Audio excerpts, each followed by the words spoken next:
Welcome back to the SG Weekly Talk Show. Your host here, Mike Callahan, with a special guest, Marcus Mitchum of Mitchum Lawn out of Phoenix City, Alabama.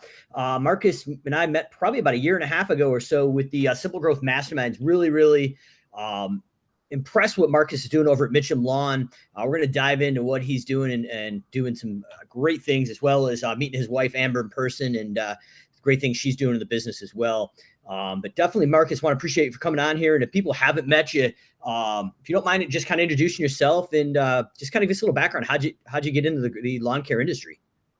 Man, I got in because I needed to make some money, needed to feed the family. And, it actually, I realized after doing it for a while, I really, took a passion in it. I was taught as a teenager to, turn around and look at the work and really take pride in what I was doing. So that's what I did. And I got good at it, and I was able to work fast, and I was able to work hard and get things done. And I realized I was going to have a career in this. I knew it before I was 18 years old. I was going to have a career in lawn service and landscaping one day. And over the past 5-6 years, I stumbled upon my hero, major fanboy of Jonathan Potoshnik. And, he started, kind of whipping me into shape just by looking at his videos and stuff. So that was a major game changer for me, probably about 6-7 years ago. And then stumbled upon you guys a year and a half ago. And that's been just a complete game changer for us.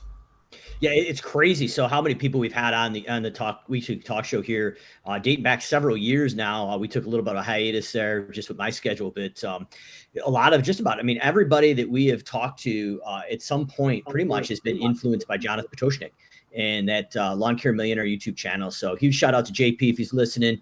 You did go a little fanboy in the Masterminds event. I think he's actually turned down the restraining order, so I think we're good on that one. But very, very interesting, and I love how you talked about when you got into it. Your parents taught you that you really need to take pride in your work, pay attention to those details, and it was very similar. My dad was teaching me. He cut some grass on the side just to pay for our travel hockey, but that was like the one thing, like take pride in your work, look back at it. When you walk away, your name's on it. And I feel like that, at least for me as well, was kind of the foundational pieces. I didn't really think I was going to have a career in lawn care, but 25, 26 years later, here we are. But going in and talking about like your parents and your dad teaching you kind of those things and looking back at that. One of the things that I really, really am impressed with your business is the culture and the leadership team you're building there. So I'm curious if you can kind of use a little bit of background of what's the secret sauce for the culture you're building. I know you've got like a WrestleMania belt that you hand out every month or every week to a champion on the team, but what does that look like? And I love seeing all the pictures of the AM huddles and the things that you guys are doing with the team out in the field as well, not just only the office staff.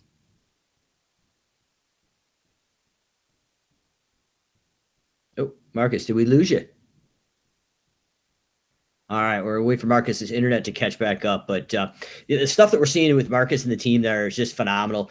Really, really, really dialed in culture. And if you haven't checked him out, his social media posts are phenomenal. But looks like, Marcus, we got you back there.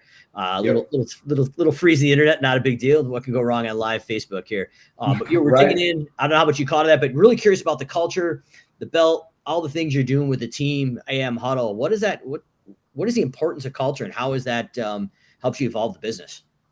So about the belt, we noticed the guys love to be noticed about positive things, about cool things. And it's one thing to make a correction to somebody. It's another thing to highlight something they're doing amazing.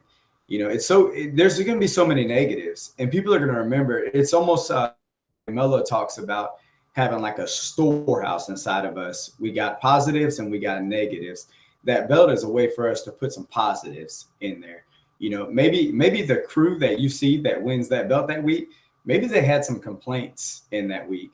But if they even had one or two highlights of a customer calling in and saying, hey, those guys really kicked ass for me this week. I love what those guys did to my yard. I really appreciate those guys. Of course, we need to coach on the problems, but we want to highlight the compliments, because at the end of the day, I don't want to, when I call my guys, I don't want them to see my name pop up and then be in fear, or them automatically have a spike of, I don't know, whatever, the negative one, the cortisol or whatever, go through their body because, oh, he's calling me again. There's got to be a problem. I want there to be some kind of a balance there. And I want the other guys around to see, like, okay, they actually do notice that things get noticed when there's, we live in almost a thankless business. It's almost like going to the grocery store. You're not thanking anybody for stocking the shelves, right? You're not thanking anybody for mopping the floors. You just go in there and you just do it. In the same way, we roll up, we cut the grass, and we get out of there. Nobody's coming outside to say thank you. Every now and then somebody does. This is our way of saying, like, hey, we're noticing what you're doing. And it's been a game changer because the guys highlight the positives and they kind of realize, okay, I'm going to spend more time over here in the positives. And the guys that actually see the other guys getting recognized, they want to start getting recognized as well. So that's been a pretty cool little move for us. Yeah, I love it. And I think that's really interesting. If you listen to this, this is one of the things I love about Marcus when he comes in. He's eye-opening with some of his ideas and thoughts, but a lot of times you don't really think about it. We're always like, you got to hit the budget of time. You got to do this. You got to do that. If they break something, they run over a sprinkler head. A lot of us just, instinctively, it's like all the negative, but that I got to assume that positive reinforcement, that culture that you're building is infectious. There's a great picture on one of your Facebook posts there of all the guys on the mowers. And it seems like it's a good group of guys. Like it's more than just a job. It's a great place to be. You mentioned Tommy Mello there over A1 Garage Doors. We went and had a really awesome shop tour with the Masterminds group in Phoenix with Tommy. I know you're really deep into the books. I know his book, Elevate, is probably one of the ones you've read recently. But a lot of times people want to know what's a good couple reads that you're getting into. Because I know when I see in the Facebook group, you're actually either quoting it or posting some of your takeaways. I think it's pretty cool for the group to see some of your takeaways on the stuff. So you're not just literally being the leader you are now, but you are constantly reinventing and educating yourself to get to that next level. But any good reads, any takeaways from the last couple of books you've been diving into? Yeah. So obviously, Elevate right here. That's been great. I try to read. I even try to reread it. But so it's Elevate by Tommy Mello. Okay. Yep. B 2.0. You guys actually sent us this when we joined. Jim Collins. This one has been pretty amazing. And then Clayton Mask's book, Conquer the Chaos. He tasks you to start keeping schedules and start actually kind of ordering your life so that you're not, because something I've noticed in business is you're always on to the next thing and the next thing and the next thing. And something Tommy Mello said in a video that he actually sent me and my team earlier, which was phenomenal for him to do that for us. But he said, be where your feet are. If you're in a room with your family, be there. And it's like, man, that's just such a simple little thing. And it's like that Conquer the Chaos really speaks to that so hard. It even tells you like, hey, stop in the middle of the day and like take pauses throughout the middle of the day. Conquer the Chaos, amazing one.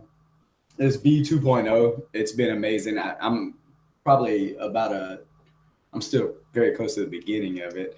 So it's Beyond Entrepreneurship 2.0 right there is what Marcus is holding up as well. Yeah. But I try to read that stuff in the evening time so that way it'll saturate inside of me while I go to bed. And then I can get up in the morning and I can actually have some actionable items that I'm getting from people that are beyond me. And that's been so helpful because the last thing you want to do is come in the next morning and have problems. Do you hear the chainsaw back there? Oh yeah, that's cool. That's what happens at the shop, brother. It's actually outside. That's crazy. It's running so hard. But the thing is, it's so easy in the middle of spring, in the middle of summer rush, to wake up in the morning and it's go. But when I'm able to pull myself out in the evening times and put myself like in some of these guys' shoes and actually bring some of their nuggets of knowledge. Actually, in one of our morning meetings last week, I read from this book to talk to the guys about how you've got to be inside of the core values. And sometimes you might, teeter off of a core value because we're human and it happens, but you got to get reaffixed to that core value. and get back to it. And for me to be able to read that out of this book, it's like I'm looking at my team, and once we implemented core values and we started coaching around those and coaching up or coaching out, the guys are almost in fear of the core values. And for me to be able to read from Jim Collins, where he says, sometimes you'll teeter off of a core value because you're human and it happens. But the idea is the core value is still there and it pulls you back in. It's almost like a guardrail to the business. It is. And I guess I'm curious your take. I think I probably know the answer, but without mentioning some names, some big industry consultants back in probably the early 2000s when I first went on this journey with that elite methodology with the core values. And what Marcus is talking about really is there's three ways we kind of use these core values. It's that guiding principle. Really, we're going out eventually hiring, training, and coaching up, coach out, or basically firing those core values. And that kind of keeps you on the track and everybody's going.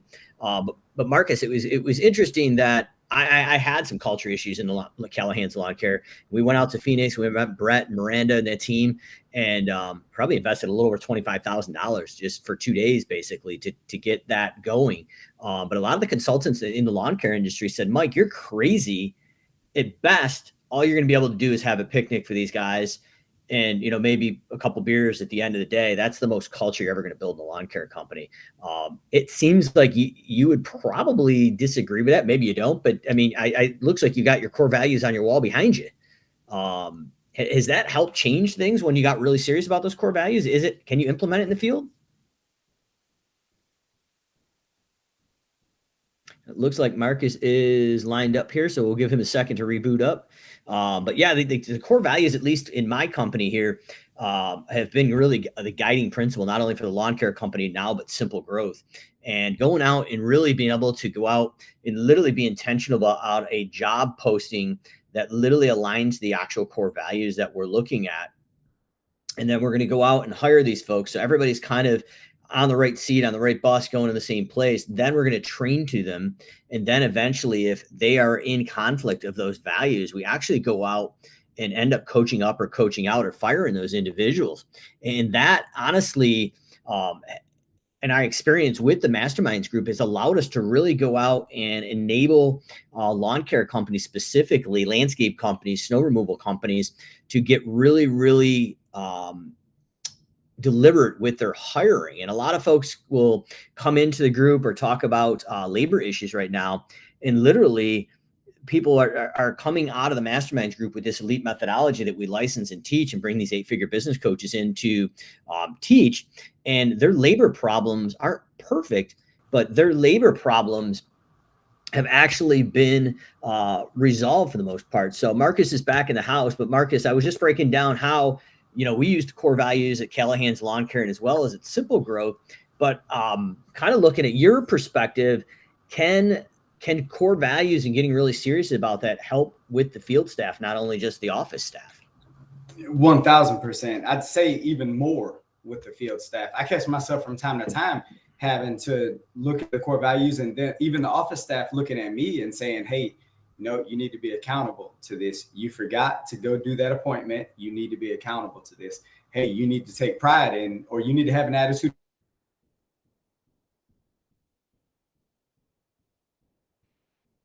It looks like Marcus he's having some internet problems there, but I love the perspective that he's getting into right now, because it's really to its foundational core. The field staff, like you said, Marcus, is really, they actually grab it more than you think they would. And you think maybe it's this philosophical idea, but at its heart of it, the employees actually want to do better. They want to be part of a winning team. And being able to go out and have these core values and scorecards, we use the analogy of going to a sporting event and not having a scoreboard. The team doesn't know if they're winning. The team doesn't know if they're losing. They're just going to literally get to the end of the day and finish the schedule. Where if we get really particular, when we take our culture, core values, vision, mission, and align that with productivity, with scorecards that are literally non-emotional scorecards, the team now knows if they're winning or they're losing, and they can hold each other accountable to that end goal, which would be our mission. And it's not your traditional mission. It's literally where we're going in 3 years. And we break those down into actual individual years. So Marcus, we caught most of what you said about the team, but you said really it's more important, or I guess more effective for your field staff than anybody in the office is what you're finding, because these guys aren't really used to it. They usually don't have a say in these things. And now we're taking it right down to the base level and incorporating these guys. Yeah, absolutely. And it took time. It wasn't an overnight thing. We actually had to start preaching the core values in the morning meetings. Week after week, we go over the core values. And it's, you guys actually taught, you need to teach the core values to these guys are almost like blue and like yawning at you, like, oh God, another core value. But it's like, at the end of the day, the more we speak it, the more we're gonna live it. And at a certain point, the guys, they come in over a correction and they know already which core value either they're out of line on or they're on the line of, and they usually will get right back in line with it. And at the same time, like I was saying a minute ago, I think I cut myself off. I've been held accountable to my own core values, and it's been pretty cool because,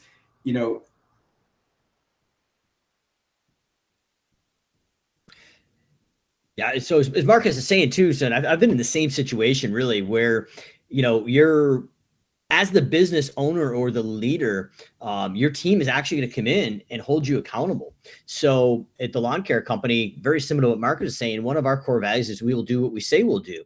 And if you are the person doing the estimates still as the business owner, you're not getting out there on a regular basis to actually get those estimates out, you're in misalignment. And that misalignment is actually hindering the growth of the business from each stage of business that you're going to be at. So it's really interesting to see, as the business owner, not only are you being held accountable to those, but the team's going to hold you accountable. And Marcus, I'm sure you've seen the same thing when we do coach up and eventually have to coach out. As a business owner, especially in the spring rush, I'm like, well, let's just get through the spring rush and then we'll deal with this issue. We'll replace this employee.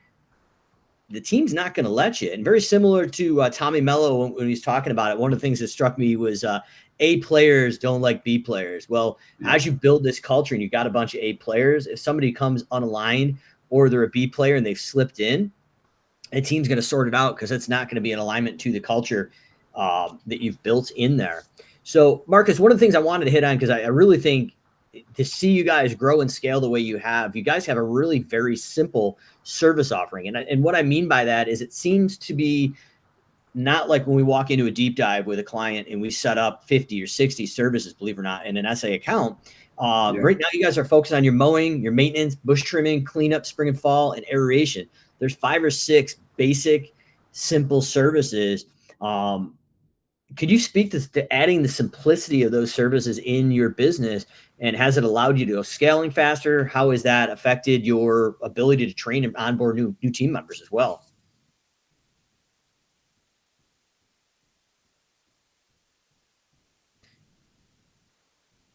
So it looks like we are still having some internet problems over there. So I'll kind of answer that question for Marcus a little bit. But, from behind the scenes, what we're seeing with a lot of businesses in the simple growth masterminds, especially, a lot of companies are coming in with 15, 20 different services. Marcus came in with a very select amount of services.